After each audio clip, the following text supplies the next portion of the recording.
Hi friends, welcome back. This is Sri from Techie Talks AI. Today we are going to build something very exciting, a mini autonomous AI agent using Python, UV, Claude, and the Ralph loop idea which we covered in the previous video. And now here, instead of Claude, you can use your local Olama or Codex or any other. Now, many people talk about AI agents as if they are magic.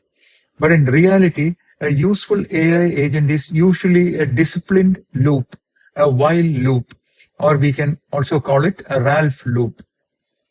It reads a task, does some work, verifies the result, retries if it fails, saves progress, and then moves to the next task. That is exactly what we are going to build today. By the end of this video, you will understand how AI agents can automatically read tasks, write code, verify output, retry failed work, save progress, and most importantly, work inside a safe folder. And the best part is we will not blindly trust the AI. Our rule is very simple. Do not trust the AI because it says done. Trust the verification step.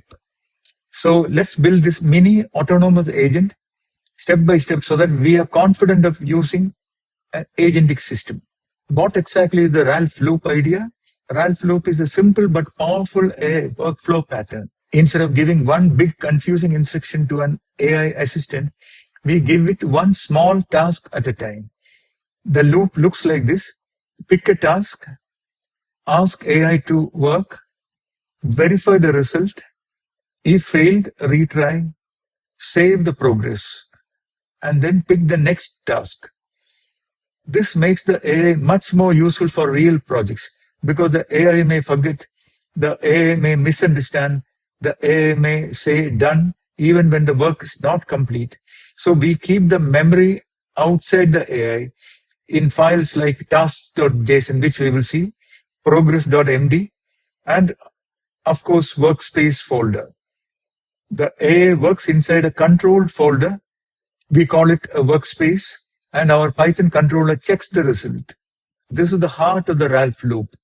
Why use this? Why do we need this? Let's imagine we ask an AI, build me a small Python project. The AI may generate the code. It may explain what to do. It may even say everything is completed. But how do we know? Did it actually create the file? Did the file run? Did the output match what we expected? This is where our Ralph loop controller comes in. We are not building a chatbot. We are building a task execution loop. The AI is the worker, Python is the supervisor, the verifier is the examiner, and task.json is the to-do list. This is a very important architecture for students to understand. Now let's look at the project structure. We create a folder called Ralph-agent-demo. So here I have the folder. Inside it, we have main.py, task.json, progress.md, and .env files. So 4 files, main.py, task.json, progress.md. So we have these 3 files, and of course .env file and a workspace folder.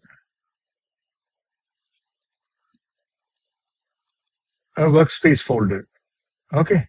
The workspace folder is very important. This is the only place where we want the agent to create or modify files. So we are giving the agent a safe playground. It can write inside workspace, but our prompt clearly tells it not to touch anything outside.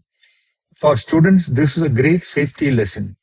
Never give an AI agent unlimited freedom. Always give it a safe boundary.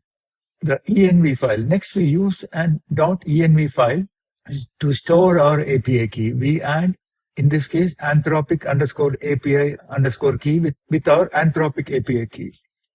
Then in Python, we load it using from .env, import .env, and load .env.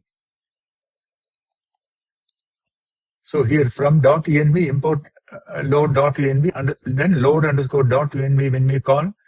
The environment variables from .env gets loaded. Then os.getEnv Anthropic API key will fetch the value, and also add .env to your git ignore so that when you push it, it will not go to our GitHub account. Cat.git ignore and we have .env provided there. Now let's look at the task.json. This is the brain of our task system. Each task has an ID, title, details, verify command, and expected output, and then status. So if you look at the task JSON fresh, that has how we start the agent. That has the state before we begin the agent's first run. So here ID, title, create a Python hello world program, then details. This is the prompt that goes to Claude. And then the verify command, uv run Python. So this is what gets executed, and the output gets captured and compared with this text. And the status will become done if it is successful. Otherwise, it will say failed. Same is the case, create a calculator, and inside workspace, create calculator.py with add a comma b, subtract, multiply, divide, etc. And then uv run Python workspace calculator py that adds 2 and 3. Expected output is 5. The next task is ID 3. Create a project README file, simple file creation. Create a README explaining what this mini autonomous RAL agent does. Okay, so that is it. That is task.json. So this is very powerful. This task does not say what to do. It also says how to verify that the task is really complete. You can extend this to any big use case that you have. Now, this is the difference between a vague AI prompt and a proper agent workflow. A good task should have what to do, where to do it, how to verify it, what output is expected, and current status. This makes the agent loop reliable. And the main loop, now we come to the most important part, the Ralph loop itself. In our code, this is handled by run_Ralph loop. This is the run_Ralph loop. It loads the task, then it iterates over the tasks. This function repeatedly does the following. It loads the tasks, pick the next to-do task, build a prompt, run Claude, verify the result, retry if needed, save the task status, and log the progress. This is where the agent becomes autonomous, not because Claude is magical, but because our Python programs keeps controlling the process. That is the main lesson. The AI does the thinking and writing. Loop provides the discipline.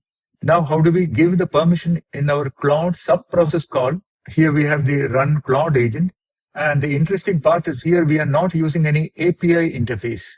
We are using just CLI Claude. Make sure that your Claude CLI is set up to work. So -p 2 plus 3 question mark. If you prompt like this, please ignore the warning. We should get the answer here. If this answer comes here, which means your Claude CLI is working. And our agent can work using Claude CLI. So here, when we call the sub-process run with the Claude CLI here, we are also giving allow tools, write, edit, read, and bash. So that is how we explicitly give permission to access the folder. This gives Claude permission to write files, edit files, read files, and run bash commands. But we must be careful. In our prompt, we say clearly, you have the permission to create, edit, and read files only inside workspace. So here, in the prompt that we return from the build prompt call, we say allowed working folder. Important permission rule, you have permission to create, edit, and read files only inside this workspace_dir. Clear? That is how we restrict. This is a very important safety boundary. For beginners and classroom demos, I recommend starting with write, edit, read, and avoid even bash initially. Why? Because bash allows the agent to run shell commands. This is powerful, but it should be used carefully. Important point is, give the AI only the permission it really needs. Our prompt tells Claude, you are a mini autonomous coding agent, allowed working folder workspace, complete the task, do not only explain, do not ask permission, do not wait for user input. If this is a retry, fix the previous failure. Return a short summary only. This is important because otherwise Claude may say, I need permission, or here is the code you can create. We do not want only an explanation. We want the agent to actually complete the task. So our prompt must be very clear, actually create or modify the required file. This is a key phrase. And then comes the verification step, the most important part. After Claude says it completed the task, our Python program does not simply believe it. It runs the verifier. For example, if the task says verify underscore command uv run python workspace / hello.py, expected output hello from mini Ralph agent, then Python runs that command, checks whether the expected output is present. This is what makes the loop useful. Without verification, we only have an AI chatbot. With verification, we have an agent workflow. Remember this line, AI saying done is not proof, passing verification is proof. This is the central principle. Then we have the retry logic. What happens if it fails? That is where the retry loop comes in.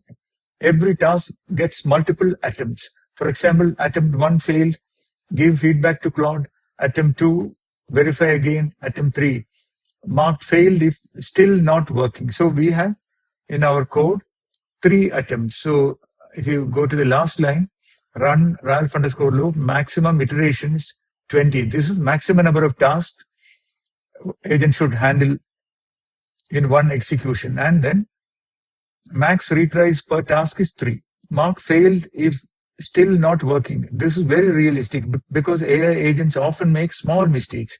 They may create the wrong file name. They may print the wrong output. They may explain instead of writing. But when we give the verification feedback to the agent, it has a chance to fix itself. That is where retries are an important part of Ralph loop. And then progress logging. We also write progress to progress.md. This file records what happened. It may include task completed, task failed, Claude std out, Claude std error, verification feedback, number of attempts. This is like the agent's diary. Why this is useful? Because the AI agent can forget, but files do not forget. So if the agent is restarted later, we can still know what happened earlier. This is another important lesson. Keep long-term memory outside the AI model. So this project is excellent. If you want the project repo, please come via the comment section. I'm happy to share this. This project is excellent for students because it teaches many real-world concepts. You can learn Python sub-process calling, environment variables, task automation, JSON files, markdown logs, verification, retries, agent safety, prompt engineering, control workspaces. And the students also learn that autonomous agents are not just about AI, they're about software engineering discipline. A useful agent needs clear tasks, clear boundaries, clear verification, clear retry limits, clear logs. This is how we move from chatting with AI to building AI-powered systems. Now, let's execute this. So before we execute, what we will do is this workspace folder, we will delete these 3 files. And we will also delete progress.md. We also delete task.json, and this task fresh I will save as, so task.json is fresh now. Okay. And we don't have any progress.md. You can ignore this progress1.md. And workspace is empty. Okay, so let's say uv run main.py to start the agent. Ralph loop iteration 1, working on task 1, create a Python hello world program, attempt 1. So if you look at the workspace, it has created the hello.py. See, and now it has created calculator.py with add, subtract, multiply, like how we have prompted it in the task.json. And if you look at the progress.md, see attempt 1,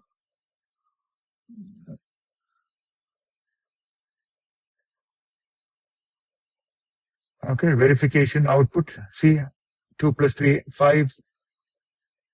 And it is doing the final readme. So it has created the readme as well, explaining what it has done.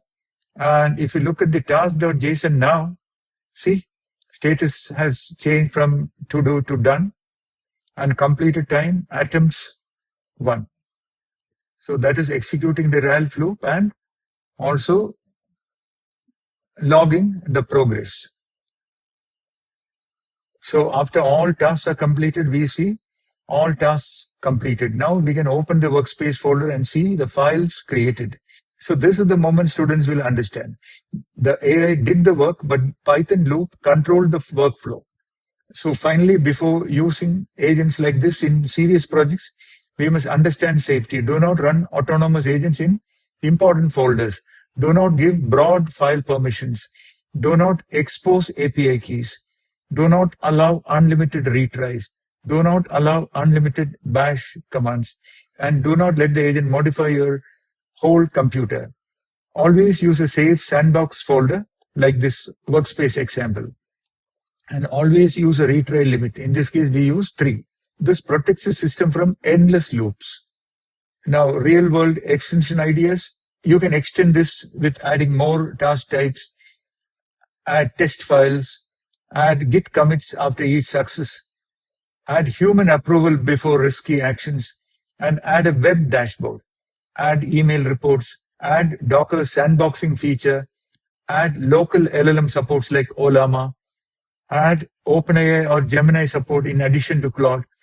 This small project can become a foundation for a serious AI autonomous platform.